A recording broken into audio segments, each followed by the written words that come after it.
Hello students, how are you? कैसे हैं सब लोग? तो स्टूडेंट, कल के क्लास में अभी तक हमने SN1, SN2, E1, E2 के बेस्ड बहुत सारे क्वेश्चंस किए। SN1, SN2, E1, E2, how to जज, कौन सा रिएक्शन जाएगा, कौन सा प्रोडक्ट बनेगा, स्टीरियो केमिस्ट्री कैसे इफेक्ट होगी, कौन से factor SN1, SN2, E1, E2 को इफेक्ट करते हैं, ये सारा डिस्कशन हो गया। तो almost that topic is done और उस पर मैंने आपको डीपीपीस दिए हैं। सो आई वांट कि आप जल्दी से जल्दी उसको सॉल्व करें, ज्यादा से ज्यादा डाउट्स पूछें और आगे बढ़ें। This is a very very very important topic. ये जो चल रहा है, alkyl halide, alcohol, ethers and definitely hydrocarbons पे प्रिपरेशन, तो ये 4 चैप्टर पे इसका बहुत बड़ा इन्फ्लुएंस है। तो ये जो टॉपिक्स चल रहे हैं वो बहुत इंपॉर्टेंट है, ध्यान से समझने की जरूरत है। क्लियर है? तो आज एक बहुत ही इंपॉर्टेंट टॉपिक हम लोग स्टार्ट करने वाले हैं, दैट इज कॉल्ड E1CB। तो स्टूडेंट, अगर आपको याद होगा तो मैंने बताया था एलिमिनेशन रिएक्शन में हमने जब देखा था कि एलिमिनेशन मींस रिमूवल, है ना। तो एलिमिनेशन कैटेगरी में क्या था? अल्फा एलिमिनेशन, जिसे हम लोग 1-1 एलिमिनेशन बोलते हैं, है ना। तो मैंने बोला अल्फा एलिमिनेशन हम लोग बाद में पढ़ेंगे, कार्बीन के केस में पढ़ेंगे। देन मैंने आपको बताया बीटा एलिमिनेशन। अब बीटा एलिमिनेशन जो होता है उसमें हमने देखा E1, हमने देखा E2 और एक और बताया था मैंने E1CB। तो आज हम लोग E1CB को देखेंगे। उसके बाद और भी तरह के एलिमिनेशन होते हैं, जैसे gamma elimination, delta elimination, theta elimination, है ना। So there are different type of elimination reaction. So today we are going to deal with what? We are going to deal with beta elimination के last topic, that is E1CB पे बात करने वाले हैं। तो E1 क्या हो रहा था स्टूडेंट? चलो एक जस्ट एक क्विक रिवीजन। E1 कब होता है? जब जिस केस में आपके पास एक लिविंग ग्रुप हो और लिविंग ग्रुप आसानी से निकल जाए, कार्बोकैटायन फॉर्म करे, है ना। और अगर टेम्परेचर हाई है तो उस केस में अल्कीन का फॉर्मेशन हो रहा था। सो दिस वाज E1, है ना। तो फर्स्ट स्टेप में ओनली सबस्ट्रेट इज इन्वॉल्व, तो यूनिमोलिकुलर था, इसीलिए हम लोग इसको E1 के नाम से बोलते हैं। अब E2 कब होगा? जब स्ट्रॉन्ग बेस होगा, और स्ट्रॉन्ग बेस है तो वेट करेगा नहीं, तो डेफिनेटली इस केस में लिविंग ग्रुप निकलने से पहले बेस आएगा और बीटा बीटा कार्बन से एक दूसरा ग्रुप Y, आप इसको XY मान लो या हाइड्रोजन मान लो, क्योंकि मैंने अल्कील हैलाइड को रेफरेंस लेके किया था। तो यहां अगर X है तो यहां H होगा, डिहाइड्रोहेलोजिनेशन हो जा रहा था, isn't it? अब ये तीसरा केस E1CB, ये E1CB आएगा कहां पर और E1CB होता क्या है, इस बात को समझने का ट्राई करते हैं। तो E1 and E2 we have seen. Now let's go about E1CB। चलो अभी देखते हैं, इस बात को समझते हैं कि E1CB क्या होता है। E1CB होता क्या है, इस बात को समझने का ट्राई करते हैं। तो स्टूडेंट, मान लो कि मेरे पास एक सबस्ट्रेट है और इस सबस्ट्रेट पे एक लिविंग ग्रुप जुड़ा हुआ है। We have a leaving group. अब ये लिविंग ग्रुप है और इसे मैंने ट्रीट किया है वेरी स्ट्रॉन्ग बेस,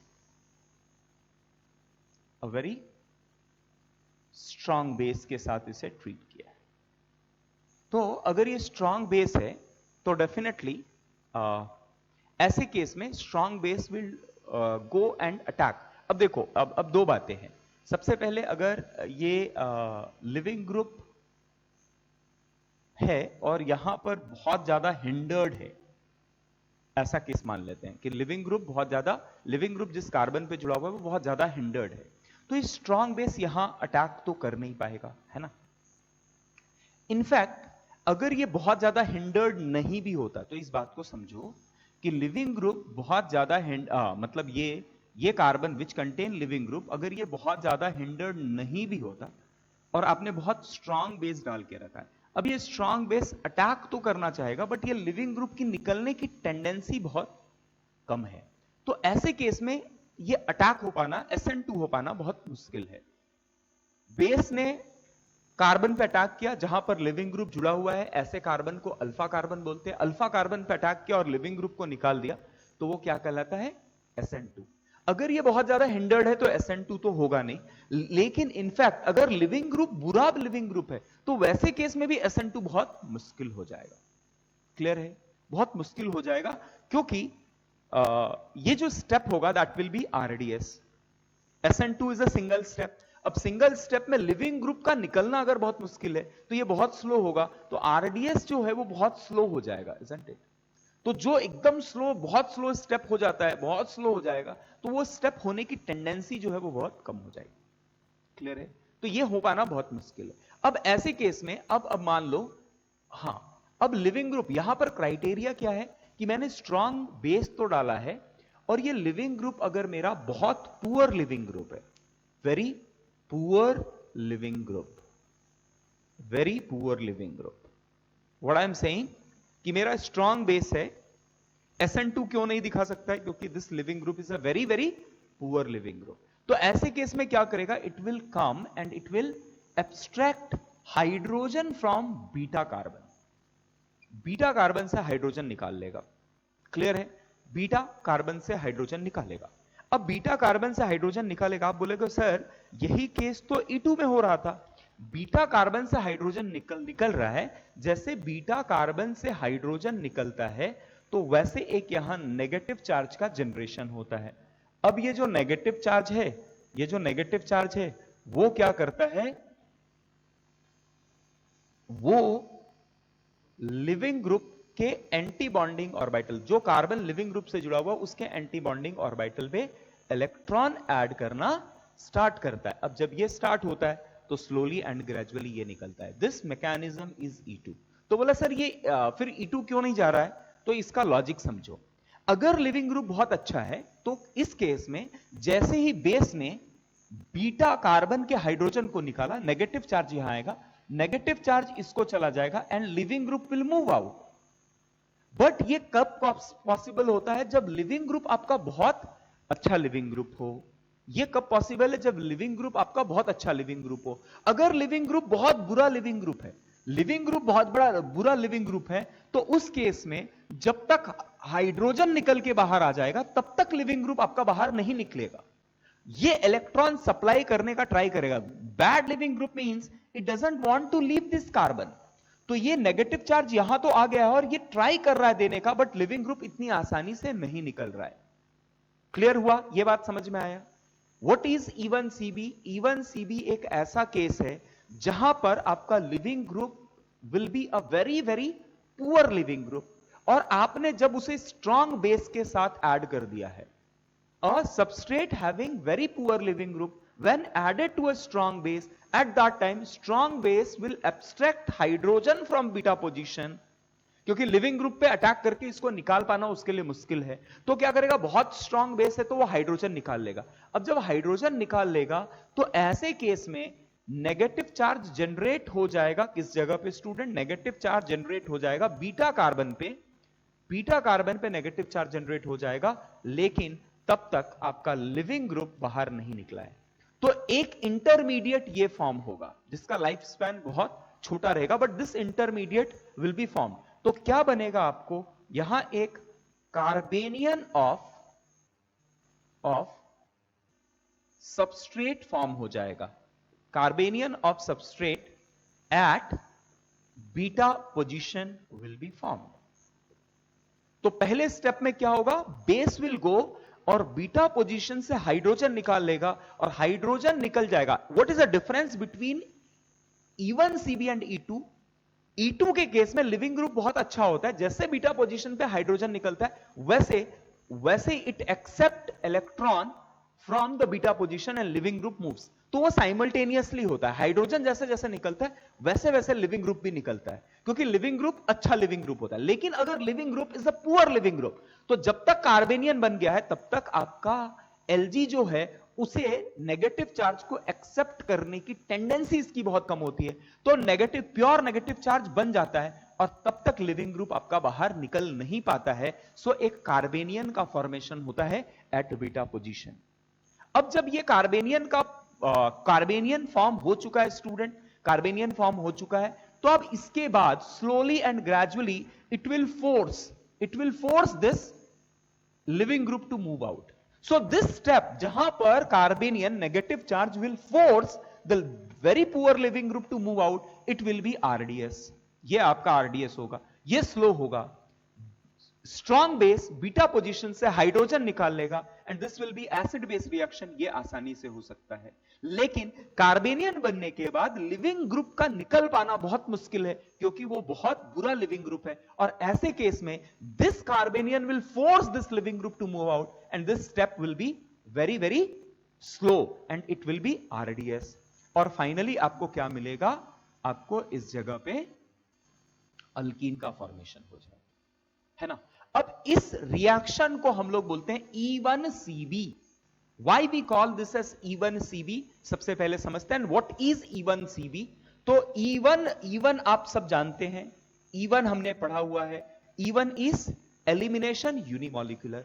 अब ये CB क्या है स्टूडेंट, तो ये CB है elimination unimolecular, elimination unimolecular conjugate base. Elimination unimolecular conjugate base, elimination unimolecular conjugate base. Clear है। अब ये क्यों एलिमिनेशन यूनिमॉलिक्यूलर कॉन्जुगेट बेस, तो देखो सबसे पहले आपने सबस्ट्रेट लिया। आपने क्या लिया, सबस्ट्रेट लिया। सबस्ट्रेट का रिक्वायरमेंट कैसा है E1CB जाने के लिए, must contain a poor leaving group, a poor leaving group. अब पुअर लिविंग ग्रुप कौन से होते हैं स्टूडेंट, ऐसे लिविंग ग्रुप जो निकलने के बाद बहुत ज्यादा स्टेबल ना हो, वैसे लिविंग ग्रुप को हम लोग पुअर लिविंग ग्रुप बोलते हैं। तो जैसे ही सबस्ट्रेट को आपने एक स्ट्रॉन्ग बेस के साथ ट्रीट किया है, तो आपको क्या दे देगा, इट विल गिव यू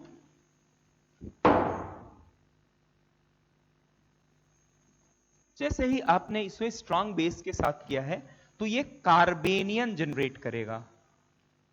और कार्बेनियन इज व्हाट, अगर मैं देखूं कार्बेनियन क्या है, देखो इस फर्स्ट रिएक्शन में substrate will act as an acid, strong base will come and substrate का एक हाइड्रोजन निकाल के लेके जाएगा, है ना।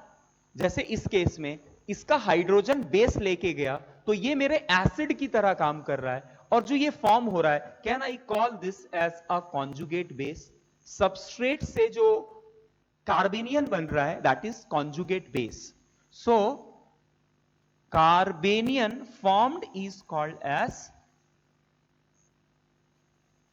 conjugate base of substrate, क्योंकि पहले रिएक्शन में substrate will act as an acid और उसका कॉन्जुगेट बेस बन जाएगा। अब आरडीएस के टाइम पे how many molecules are involve, only one molecule is involve और only one entity is involve. What is that, conjugate base of the substrate, है ना। तो conjugate base of the substrate अब क्या करेगा, it will force leaving group to move out and it will give you finally alkene. Clear है। So this is RDS, this step is RDS and RDS में which molecule is involve, the molecule involve is conjugate base.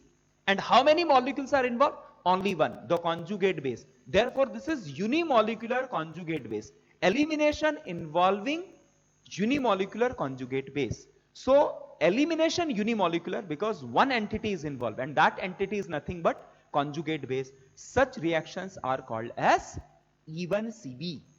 तो आप मुझसे पूछेंगे कि sir E1CB होता क्या, हम कैसे पता करेंगे कि E1CB है। तो सबसे पहला क्राइटेरिया ये देखना है कि E1CB होने के लिए सबस्ट्रेट के पास बहुत बुरा लिविंग ग्रुप होना चाहिए, और बहुत बुरा लिविंग ग्रुप होने के साथ साथ उसे आप ट्रीट करवा दो एक बहुत स्ट्रॉन्ग एसिड के साथ। जैसे ही बहुत स्ट्रॉन्ग एसिड के साथ आप एक सबस्ट्रेट को ट्रीट कराएंगे जिसका पुअर लिविंग ग्रुप है, तो कॉन्जुगेट बेस बन जाएगा, और कॉन्जुगेट बेस जो कार्बेनियन फॉर्म हो रहा है, it will force leaving group to move out and this reaction is called as E1CB। Clear, फंडा क्लियर हो गया, समझ में आ गया। क्लियर, छोटी सी बात थी कि E1CB कब होगा, जब सबस्ट्रेट के पास बहुत बुरा लिविंग ग्रुप हो, है ना। तो pause the video and take it down, फिर इसके बारे कुछ पॉइंट्स लिखाता हूं, E1CB के फैक्टर्स के बारे कुछ कैरेक्टरिस्टिक के बारे में बात करते हैं हम लोग, ठीक है? Please take it down. So done student, लिख लिया? तो इवन सीबी क्लियर हुआ क्या? What is E one CB? E one CB मतलब elimination unimolecular conjugate base.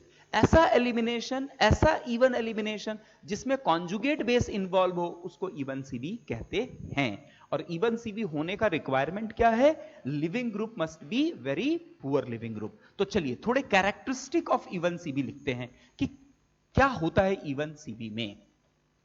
So characteristic of even CB, तो सबसे पहला point,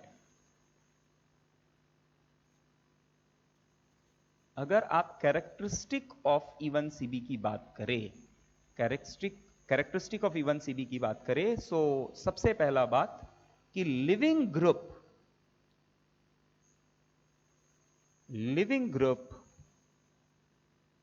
must be a poor leaving group.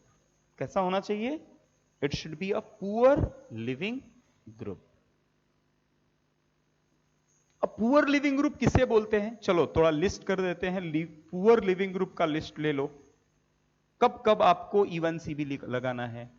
Poor leaving group किसे कहते हैं? पुअर लिविंग ग्रुप कौन कौन से हैं students? So let's have a look on this. सबसे पहला पुअर लिविंग ग्रुप है फ्लोरीन। कौन सा है? फ्लोरीन। फिर क्या है? NR3+। फ्लोरीन अगर जुड़ा हुआ है, NR3 जुड़ा हुआ है और वो निकलने वाला है, तो this is a very poor leaving group. SR2+, this is considered to be a poor leaving group. OH, hydroxyl group is a poor. तो पुअर, कभी कभी हाइड्रोक्सिल ग्रुप इवन सीबी हर बार दिखा जरूरी नहीं है। इसको जब एसिडिक मीडियम में कर देते हैं तो it get converted into very good leaving group. Clear है? It get converted into very good living group. So this is the first point. Second point is rate is equal to K into conjugate base. Rate is equal to K into conjugate base. This is the second very important point. Third point is it is a unimolecular reaction. कैसा है ये? It is a unimolecular reaction. Fourth point,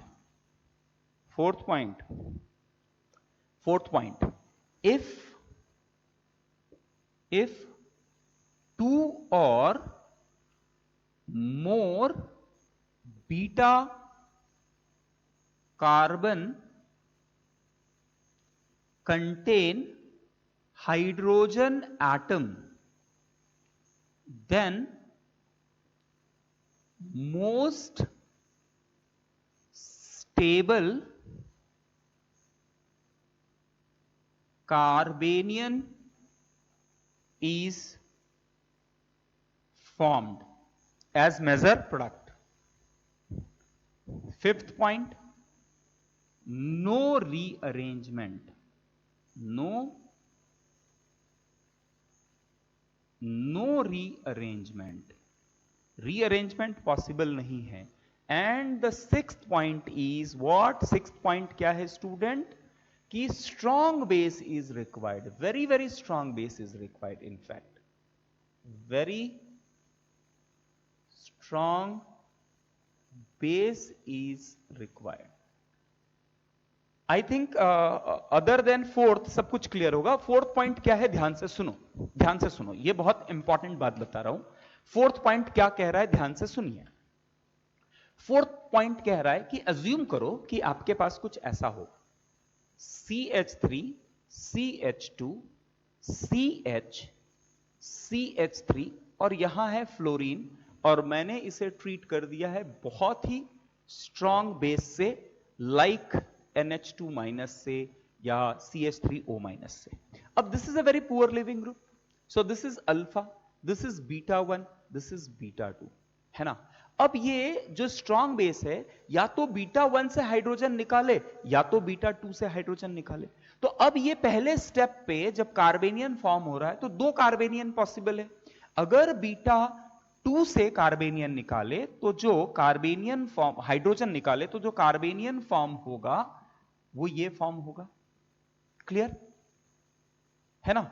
this is when hydrogen is remove from beta 2, और अगर beta 1 से निकाले तो form होगा CCH2, CHF and CH2 minus.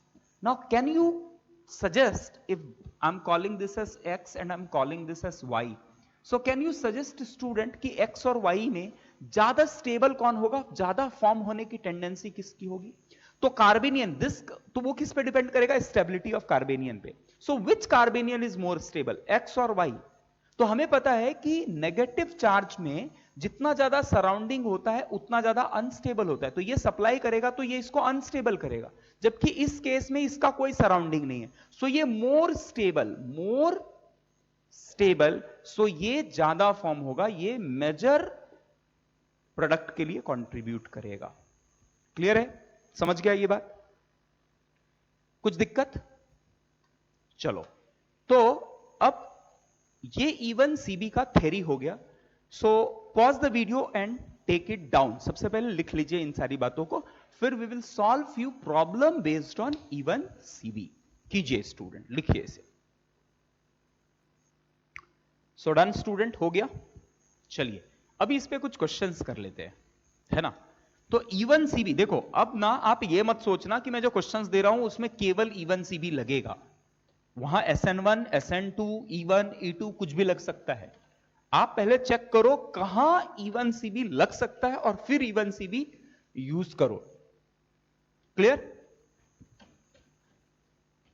So take down few question on E1CB. So student, these are 8 questions. What you have to do? Pause the video, take it down and solve it. Solve करने के बाद देखिए कि आपने सही किया है या नहीं। So start it.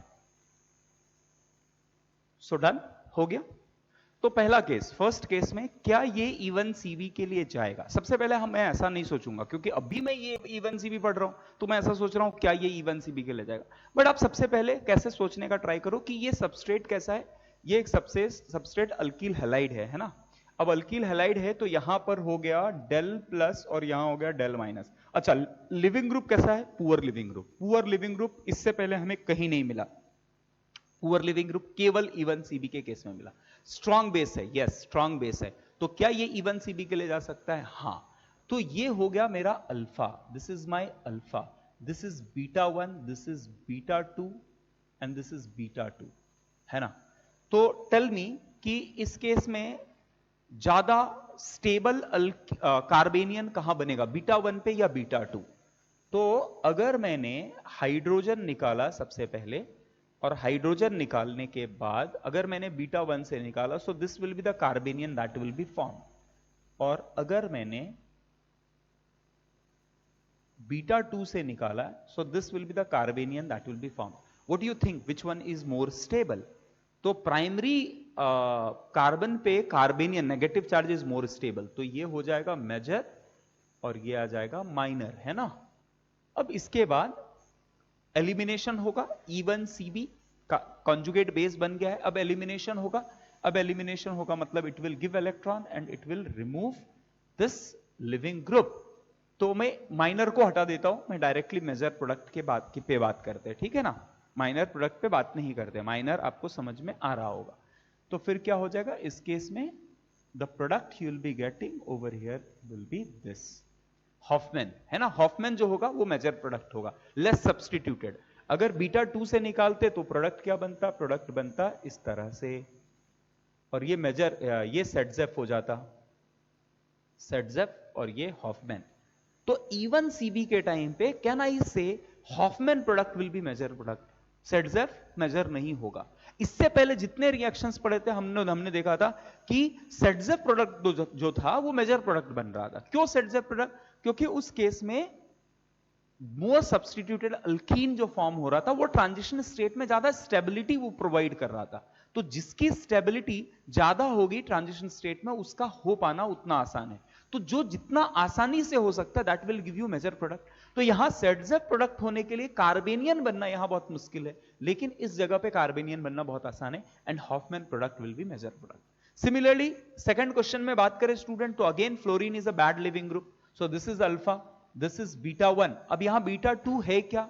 There is no beta 2, है ना, यहां पर कहीं हाइड्रोजन आपको दिख नहीं रहा है, तो एक ही जगह पे है, इस जगह पे। So the only product that will B possible over here is this one. So this is the product that will be formed. Okay, now again in this case now student देखो यहां पर ये आप ध्यान से समझो, this is alpha carbon, this is beta 1, this is beta 2। तो हर बार ऐसा नहीं होता है कि जो प्राइमरी पे कार्बेनियन बनेगा वो ज्यादा स्टेबल है। मैंने आपको बताया कि जो ज्यादा स्टेबल कार्बेनियन बनना पॉसिबल है उसके लिए जाएगा। तो यहां पर दो पॉसिबिलिटी हैं, दो पॉसिबिलिटी कौन कौन से हैं चलो देखते हैं इसको। एक तो बीटा 2 पे नेगेटिव चार्ज बने और दूसरा बीटा 1 पे नेगेटिव चार्ज बने। नाउ यू टेल मी, ये दोनों कार्बेनियन में ज्यादा स्टेबल कौन है? डेफिनेटली ये ज्यादा स्टेबल है। क्यों? क्योंकि यहां पर रेजोनेंस है, तो ये मेजर बनेगा। सो देखो यहां सेकेंडरी में कार्बेनियन बन रहा है but it is a major product. तो हर बार प्राइमरी में कार्बेनियन बने ऐसा जरूरी नहीं है। डिसाइडिंग फैक्टर, ड्राइविंग फोर्स क्या है? Driving force is the stability of carbanion. तो जितना ज्यादा कार्बेनियन स्टेबल बनेगा उतना ज्यादा आपका प्रोडक्ट, फाइनल प्रोडक्ट में उसका कंट्रीब्यूशन उतना ज्यादा रहेगा।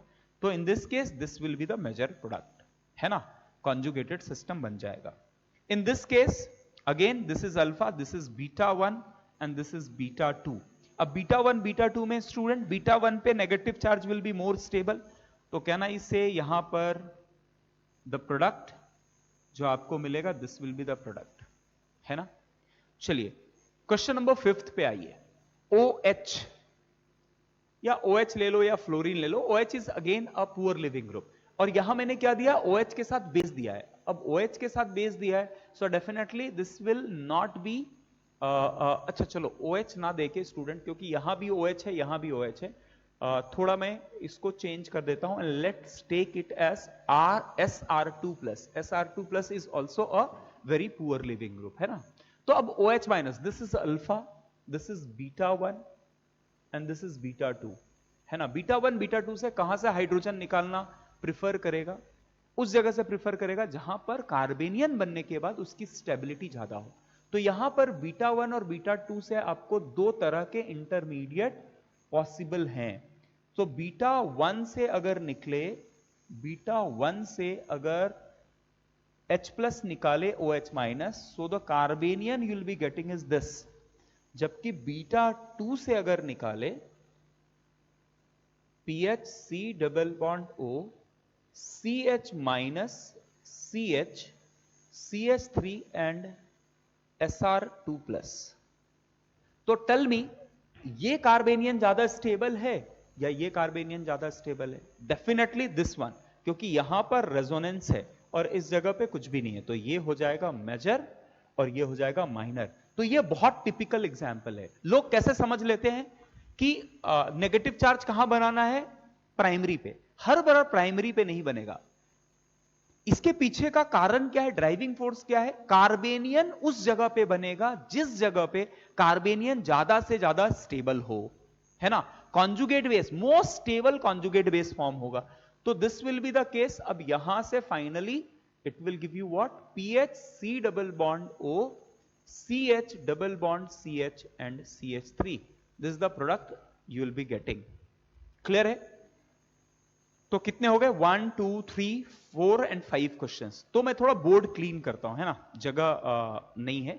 तो फर्स्ट 4 क्वेश्चंस, अगर किसी को कुछ दिक्कत हो तो पॉज कर लो और लिख लो पहले, मैं रब कर रहा हूं, ठीक है। And let's then discuss 5th 6th, 5th हो गया, 6th 7th एंड 8th देखते हैं, है ना।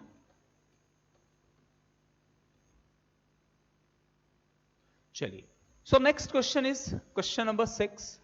अगेन फ्लोरीन है, so fluorine is a good leaving group और अ बैड लिविंग ग्रुप?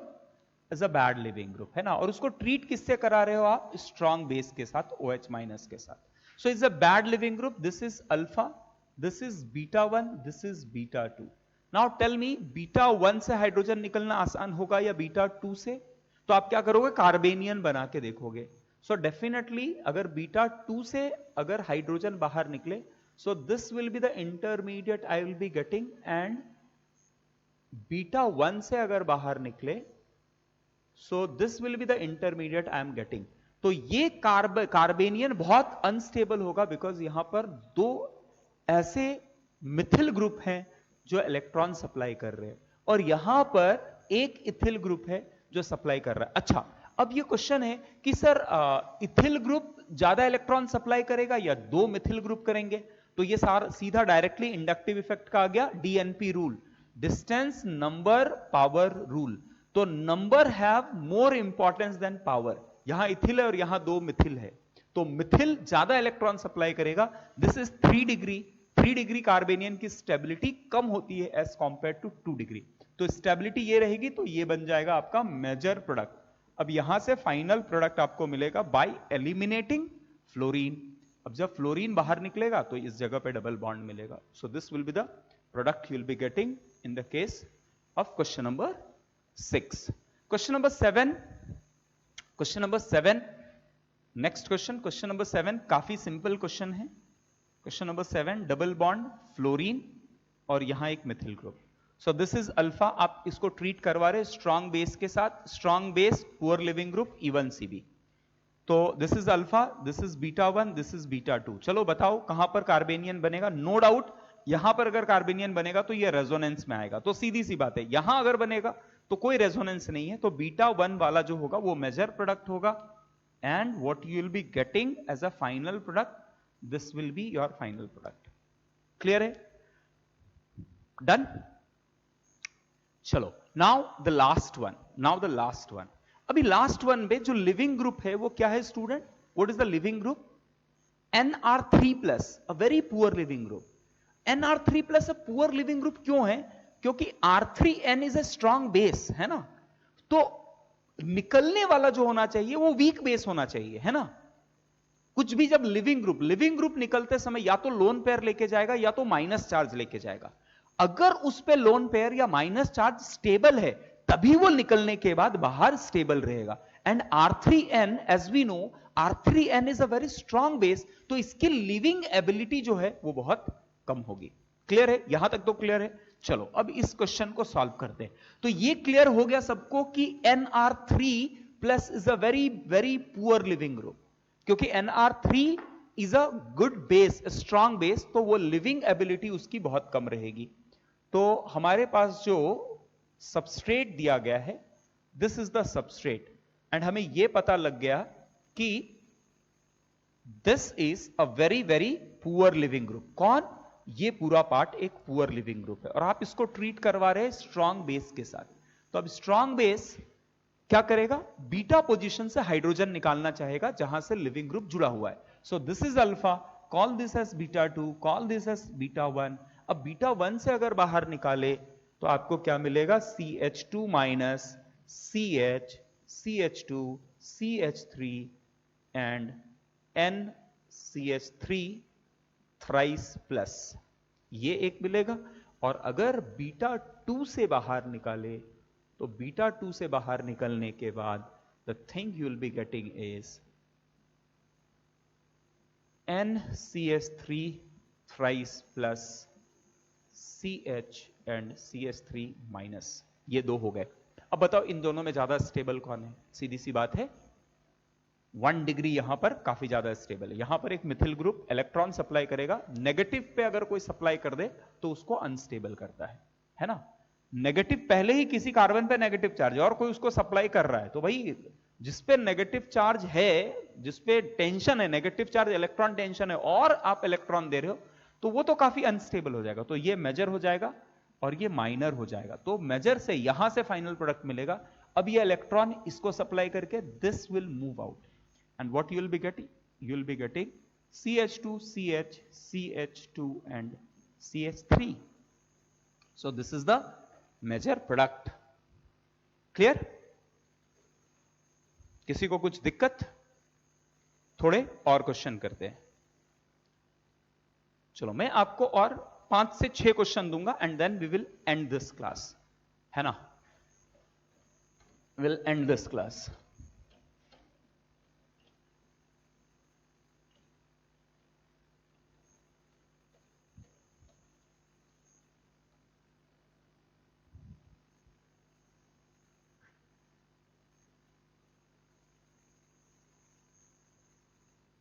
चलो उसी का एक और extension, CH3 CH CH2 CH3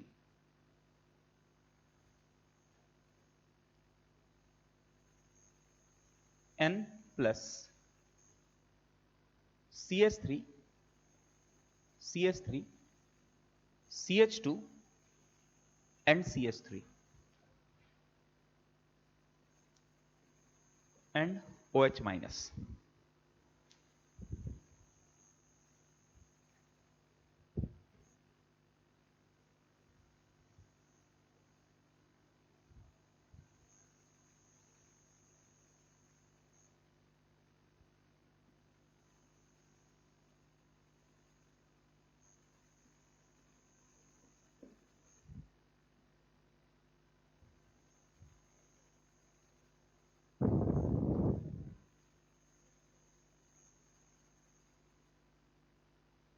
ये सारे क्वेश्चंस अगर आपने कर लिया तो इसके अलावा आपको इवन सीबी में कोई भी इससे ज्यादा आपको अलग क्वेश्चन किसी भी एग्जाम में आपको नहीं दिखेंगे।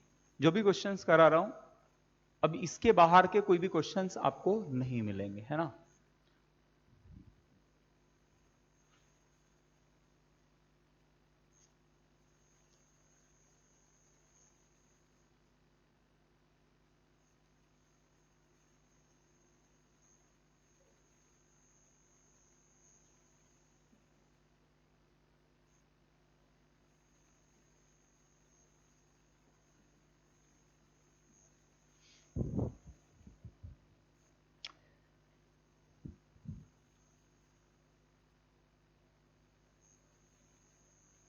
चलो तो students please take it down fast, try it yourself, then come back to see that you have solved it correctly or not.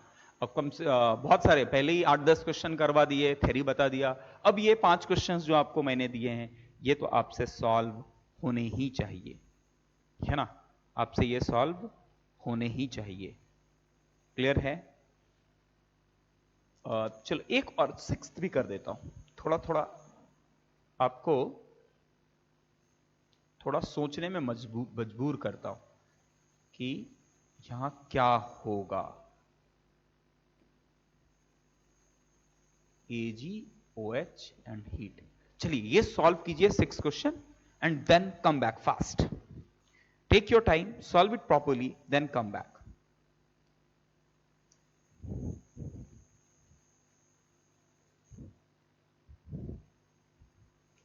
Pause करके सॉल्व कर लीजिए फिर कम बैक।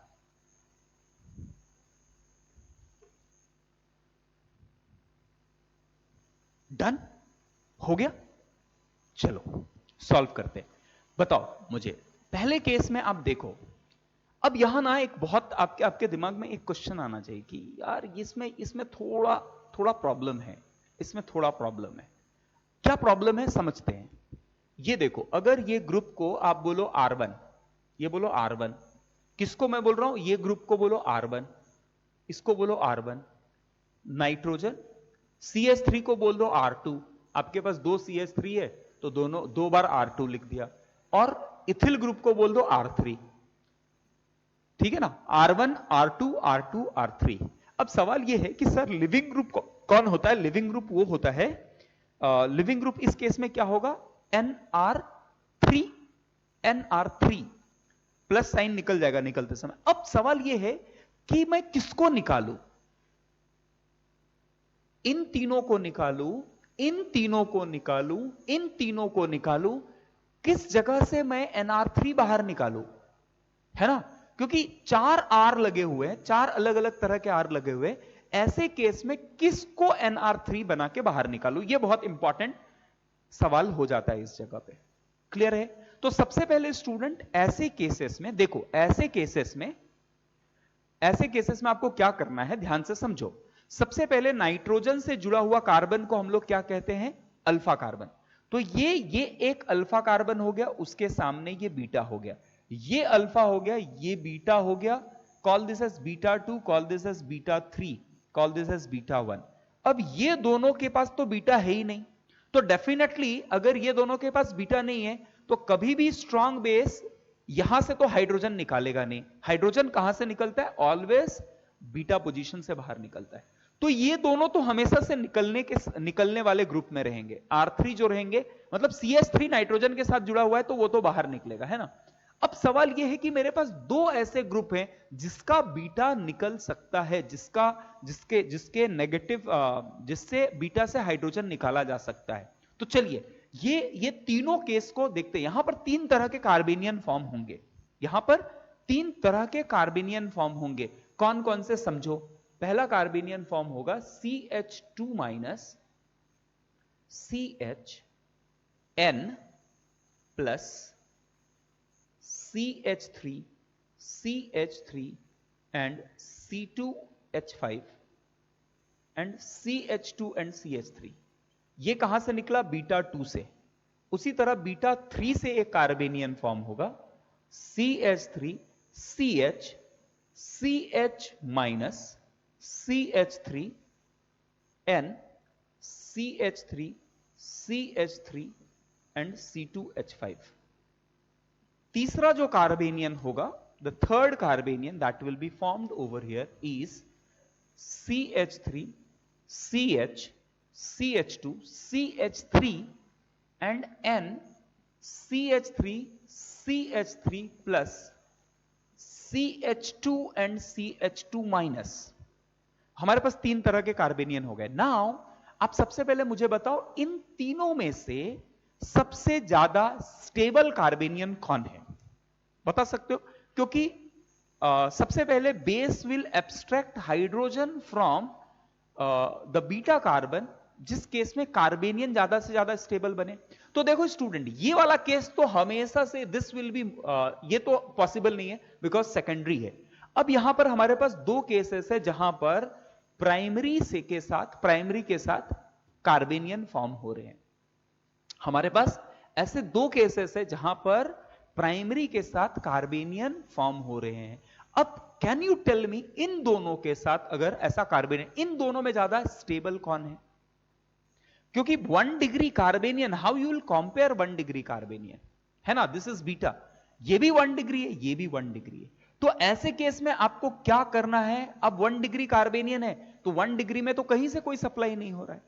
तो ऐसे केस में आप क्या करोगे? तो ऐसे केस में ध्यान रखना, बहुत इंपॉर्टेंट कंसेप्ट है, ध्यान से बता रहा हूं, उसके पीछे का लॉजिक भी बता दे रहा हूं, ध्यान से समझो। जब कभी एक से ज्यादा प्राइमरी पे कार्बेनियन बन जाए तो फाइनल प्रोडक्ट आपको उस जगह से बनाना है, जहां छोटा से छोटा अल्कीन बने। क्यों ऐसा? क्योंकि उसका ट्रांजिशन स्टेट बनना बहुत आसान हो जाएगा। कैसे? ऐसा समझो, तो यहां से अगर आपने अल्कीन बनाया तो ये बाहर निकल गया, और बाहर निकलने के बाद जो आपको अल्कीन मिल रहा है वो क्या बन रहा है? CH2 एंड CH2 प्लस, और ये क्या हो जाएगा? CH3 CH CH2 CH3 and N CH3 and CH3। This is the leaving group, ये बाहर निकलने वाला ग्रुप है ना।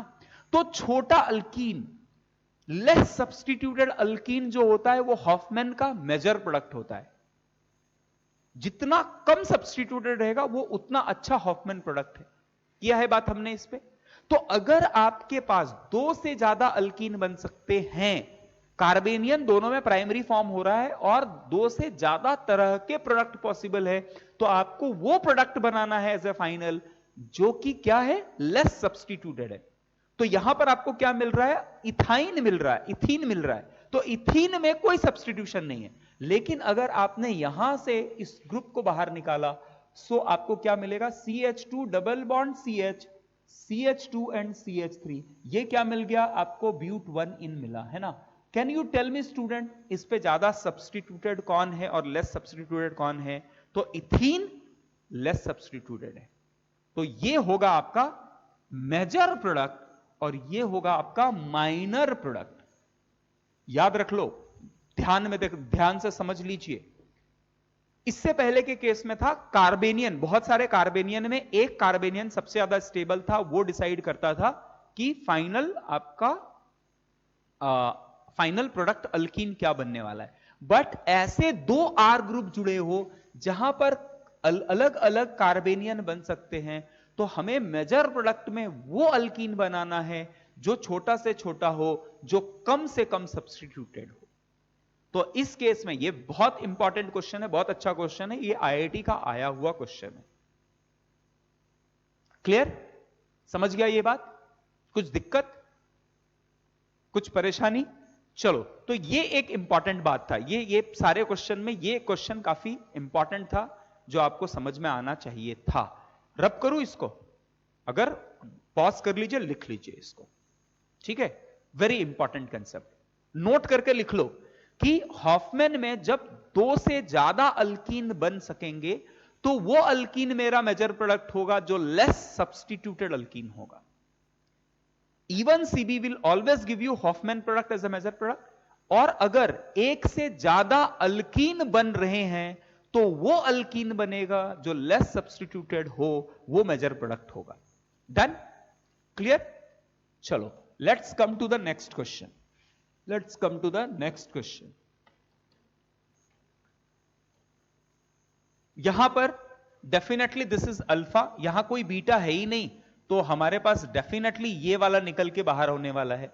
सो this is alpha, this is beta one, this is beta to. यहां तो कोई सवाल ही नहीं है कि बीटा वन पे कार्बेनियन बनेगा। जितना लेस कार्बेनियन, जितना कम सराउंडेड होता है उतना स्टेबल होता है, तो नेगेटिव चार्ज यहां बनेगा और ये बाहर निकल के फाइनल प्रोडक्ट जो मिलेगा, this will be the final product. कोई दिक्कत नहीं, कोई दिक्कत नहीं।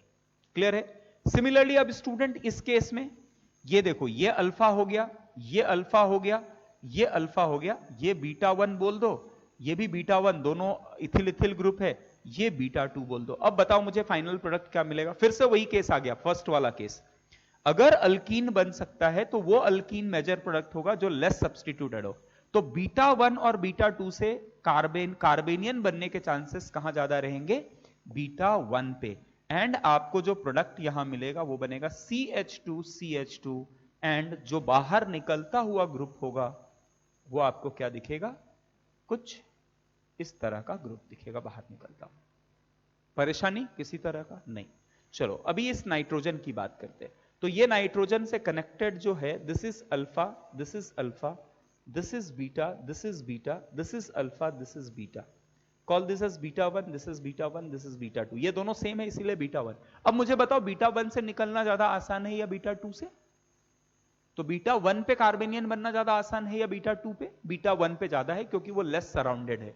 तो फाइनल प्रोडक्ट क्या बनेगा? बीटा वन से कार्बेनियन बना दीजिए, फिर ये डबल बॉन्ड और इसे तोड़ दीजिए, तो आपको जो फाइनल प्रोडक्ट दिखेगा वो देखो कुछ ऐसा दिखेगा।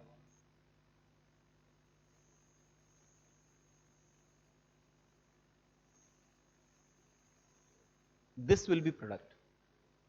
Clear? This will B product. ठीक है? कुछ दिक्कत?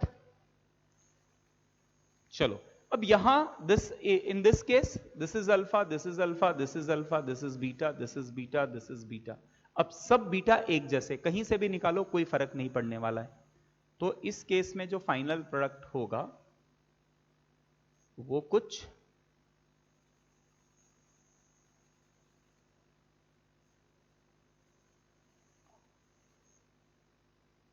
ऐसा होने वाला था, कुछ ऐसा होने वाला था। क्लियर है? अब यहां पर बात करें, सो this is alpha, this is beta one, this is beta to. अब दोनों 2 डिग्री है। अच्छा क्वेश्चन है, देखो दोनों 2 डिग्री है। यहां कार्बेनियन बनाएंगे तो भी 2 डिग्री, यहां कार्बेनियन बनाएंगे तो भी 2 डिग्री। तो कौन से केस में ज्यादा स्टेबल आपको फाइनल प्रोडक्ट कौन सा बनेगा ये बताओ? ये हो गया यहां माइनस बीटा वन पॉजिटिव, एक तो ये बनेगा और दूसरा क्या बनेगा? चलो यही बना देता हूं। देखो ये भी काफी अच्छा क्वेश्चन है, यहां पर भी आप कंफ्यूज हो सकते हो। तो अब ये दोनों कार्बेनियन, ये भी 2 डिग्री, ये भी 2 डिग्री है, तो मेजर प्रोडक्ट कौन बनेगा? बहुत सिंपल है बनाना। देखो यहां पर कार्बेनियन के केस में ये क्लोज है ना, तो ये ज्यादा सप्लाई करेगा, तो इसकी स्टेबिलिटी कम रहेगी एज कंपेयर टू दिस, तो ये बाहर निकलेगा and the alkyne you will be getting will be this. Clear है? समझ में आ गया? तो चलो यहां पर हमने स्टूडेंट E1 CB का केस खत्म किया है। अब नेक्स्ट क्लास में मैं थोड़ा आपको और कुछ रिएक्शंस पढ़ाऊंगा। एक इंपॉर्टेंट कंसेप्ट है that is Hofmann exhaustive methylation, जो कि E1 CB का एक्सटेंशन ही है। फिर EI पे थोड़ा बात करेंगे एंड ये जो पूरा alcohol, ethers, alkyl halide, hydrocarbon पे बेस्ड जितने भी मैकेनिज्म थे वो सारे खत्म हो जाएंगे।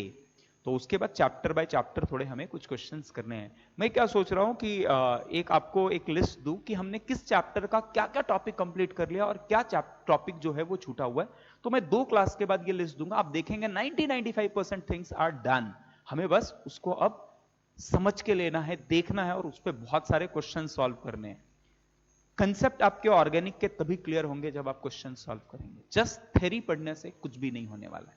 तो कीप सॉल्विंग डाउट्स। आपको जो डीपीपीस मिल रहे हैं, जो क्लास के डाउट, देखो मेरा डीपीपी की भी जरूरत नहीं है, मैं क्योंकि ऑर्गेनिक में there is nothing called theory. Theory पढ़ाने के बाद I take so many doubts in class कि itself that is sufficient. But जितना आप सॉल्व करेंगे आपके कंसेप्ट उतने खुलेंगे, है ना? तो सॉल्व करते रहिए। तो आज का क्लास हम लोग यहां बंद कर दें। Thank you very much.